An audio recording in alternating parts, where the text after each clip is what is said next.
What's going on, everybody? This is C.W. Allen here at Sunshine Gospel Ministries, and I'm honored to have a vet in the game, a brother who spent a lot of time doing ministry here on the South Side, but just ministry in general. We'll talk a little bit about his journey, but today we just wanted to highlight something really special. We'll get to that when we get to it, but before I do that, without any further ado, I'd like to welcome back to Sunshine Gospel Ministries, Mr. Pete Blodgett. All right. Thanks, man. Appreciate you having me. Yeah, insert applause on the video. It's good to be back. Man, I'm glad to have you. So many of you have interacted with Pete over the years if you've donated to us or spent time with us. But Pete and I have a very close relationship. His wife watches my daughter every day. Sometimes the other way around. Sometimes. We as family spent a lot of time together. We planted a church together. Well, you planted a church and we came alongside. But just a lot of fond memories and good time together. And so I'm glad to have Pete. Pete agreed to talk to us about his journey while he was here at Sunshine. So before we begin, tell us a little bit about yourself, where you're from, and how you ended up at Sunshine. That's a long story, but sum it up. So, where I'm from, kind of all around the Midwest, mostly from Indiana, north central Indiana. I came to Sunshine. I knew in high school that God had called me to work with young people, right? Kids and young people. I grew up in a very, predominantly white suburban spaces. Mm-hmm. And during my time at college, God kind of began to move me out of those spaces and into different relationships, different experiences. Cross-cultural experiences, a number of different kind of trips and just relationships that I was building, to where he began to open up my eyes to a call beyond kind of the typical environments that I'd come from. And so, long story short, through all of that, God connected me with Sunshine here in Chicago.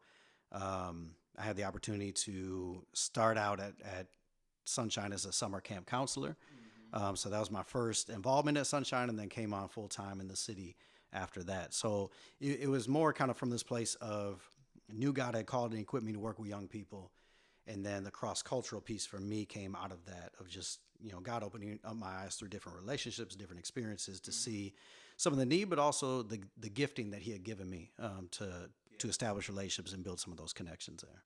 Cool. And I know that you almost ended up on the mission field in a different context. Tell us a little bit about that. Yeah, so when I began to have some of these experiences, coming from kind of white suburban America, my thinking cross-culturally was like, I got to go to another country, right, for this. So my senior year of college, I was ready to go to an internship in the Dominican Republic with a missions group there.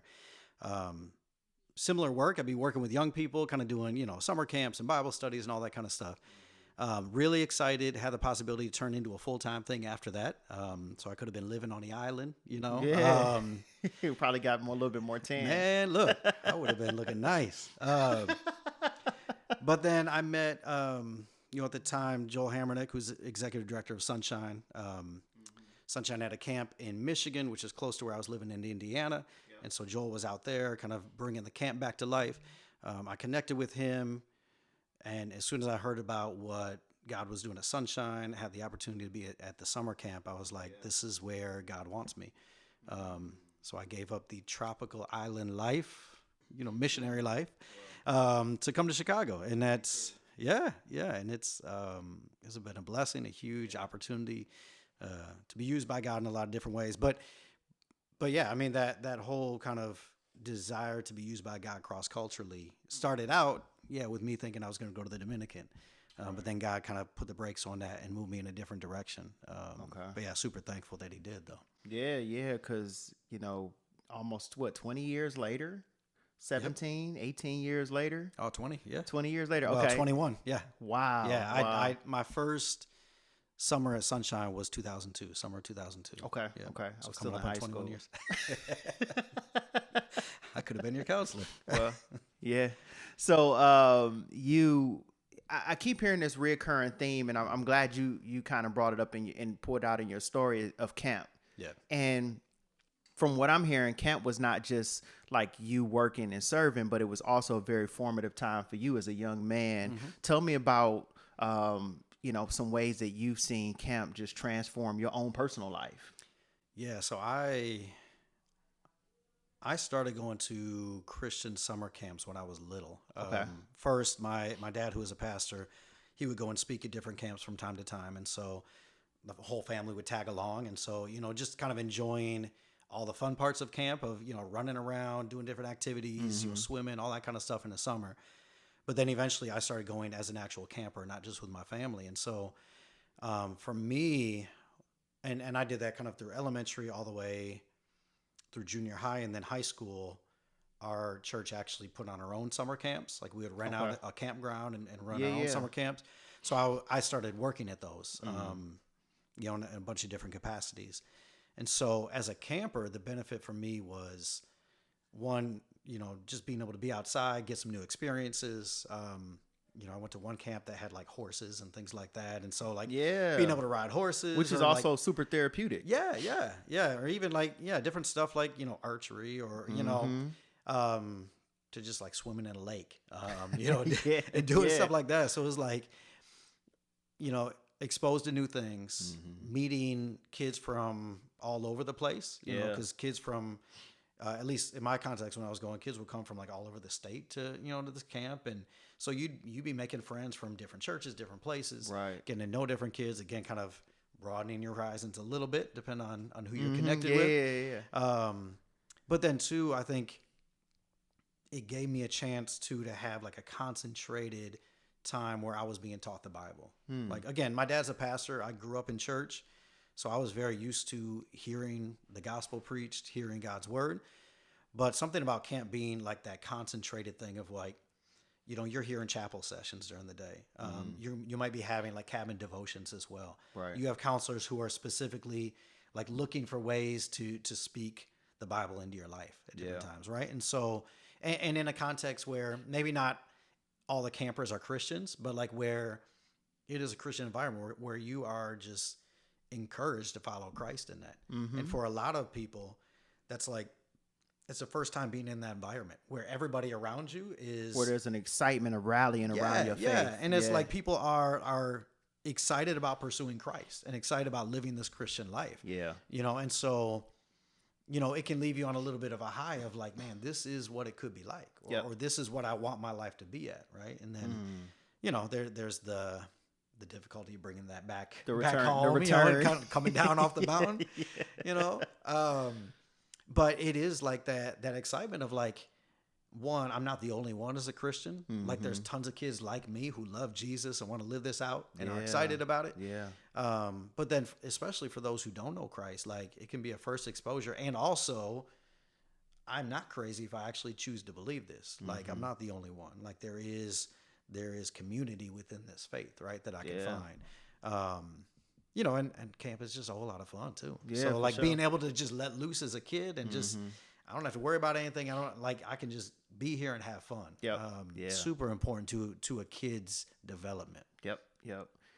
That's so sweet to hear. And so for those who are here, Dave and then Pete were the two staff members running youth outreach when I got here. So it was them two, and then us 4 interns that first summer. But they were the ones that kind of introduced me to my first opportunity to do full-time ministry, and it was in a camp setting. Day camps here, camps away, and we drove to Montana 23 hours.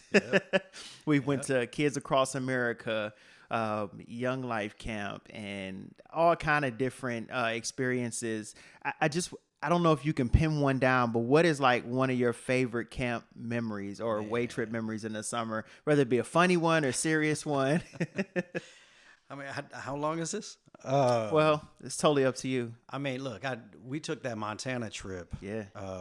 I went probably at least like 13 times. I think altogether we did at least 15 trips out there, maybe more. I went to Kids Across America a number of different times. Back when I first started, we had our own camp, so we were going out there like year round for trips. So yeah, I mean, in terms of memories, I think though, I not a specific memory, but I think taking that Montana trip, which was like not just new experiences from kids who grew up like on the South Side and maybe hadn't even left Chicago yet, but it was new experiences for all of us. Yeah. Oh yeah. Like we're hiking mountains, we're fly fishing on a river, we're camping out in Yellowstone. Like I mean, I come from the suburbs. I had never done any of that kind of stuff, right? So I think for me, what I appreciate the most about those trips is, finally seeing, we're taking like some middle school, mainly high school kids, but when they've been out there a couple days, like their first trip out there, a couple days, and they begin to kind of let loose a little bit. Yeah. They begin to relax. They begin to act like, normal high schoolers that don't have to put up walls and defenses and and they, about halfway through the trip, kids start to get a little silly, start to just kind of let loose and have fun. For me, that's what I enjoyed the most. Just forgetting if there's any stress related to the city or home or all that, being able to be away from that. And like counting travel time, it's about 10 days. So it's a longer trip. Yeah. Right. So being able to leave some of that stress behind, being able to relax and just enjoy all of that. I mean, again, like there's a ton of funny memories, all kinds of different stuff. And just 22, 23 hours in the car, lots of smells, lots of memories. Oh my gosh, that's the number one thing I think about. The first trip, I remember coming back and Sean Murphy, he remembers opening up the van when we got back and smelling body, smelling pickles. That's what the van smelled like. We banned Doritos. Oh yeah. You got to. Yeah. But yeah, for me it was more like just seeing kids be able to relax and just be themselves, not have to worry about any stress, anything like that, but just be in the moment. Be relaxed, have fun, and then of course seeing them throughout that trip, like just connect with God in different ways than they had before, and hearing from different people. That's great.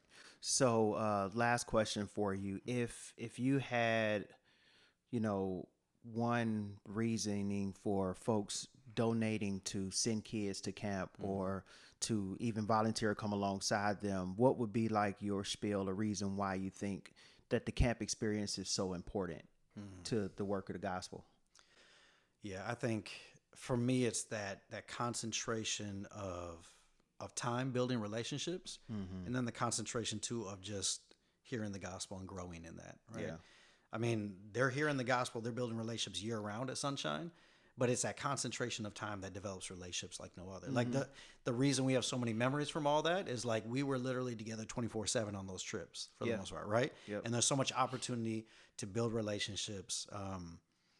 And those are lifelong memories that kids hang on to. Like I just saw somebody, I think it might have been Dave, like posted a picture from a long time ago. It was in Montana and on Facebook. And then like so many kids who have left Sunshine a long time ago, now in like their mid 20s and things, but comment or just posting memories or just,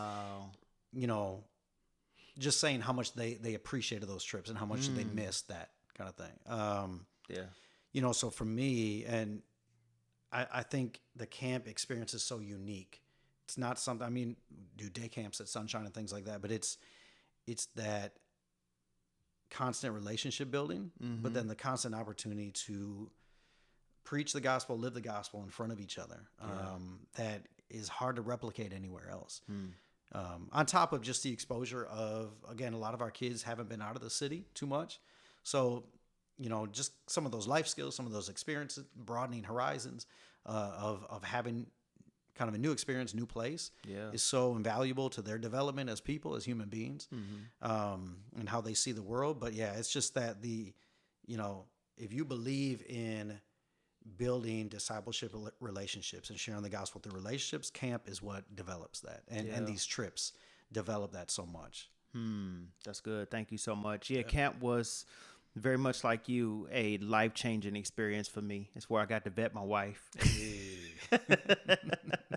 But it was a time that really affirmed to me, like, yo, I want you to do ministry, even though you feel like you're different or you don't fit or whatever the case may be. Yeah.